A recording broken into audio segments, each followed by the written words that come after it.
বিবাহ শব্দটার অর্থ হলো বিশেষভাবে বহন করা।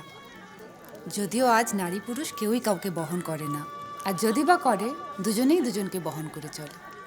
এইবারে দুজনে দুজনের হাতটা শক্ত করে ধরো, এইভাবে ধরো।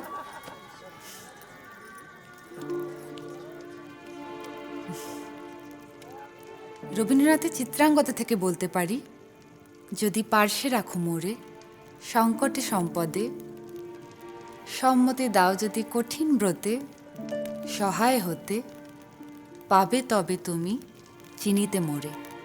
বিবাহ হলো এই দীর্ঘ পথ চলার, দুজনে দুজনকে চেনার সূচনার দিন। ছিল তো সবকিছু।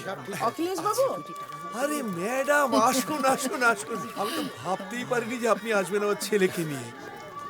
হাতে গিয়ে দাও, দুজনে ধরো, এবার আগুনে দিয়ে দাও। ও মানে আরেক ছেলে আর বৌমা? সবাই যে যার মতো ব্যস্ত। আচ্ছা আচ্ছা আমার বৌমা তো একটি কলেজে পড়ায়। ও, আচ্ছা। আজকালকার মেয়ে তো। আচ্ছা আচ্ছা। আমার ড্রাইভার অসুস্থ ছিল বলে ওকে বললাম একটু নিয়ে আসতে। Thank you thank you thank you. Please আসুন আসুন আসুন, ভেতরে আসুন আসুন, এদিক। প্রজাপতির ঋষিরতি জগতির ছন্দোগ্নি দেবতা। একদম নতুন ধরনের বিয়ে ম্যাডাম, আপনার ভালো লাগে। দেখি দেখি দেখি, একটু ম্যাডামকে জায়গা দিন। আসুন আসুন ম্যাডাম। আজ হোমে বিনিয়োগঃ ওম অগ্নিতু প্রথমো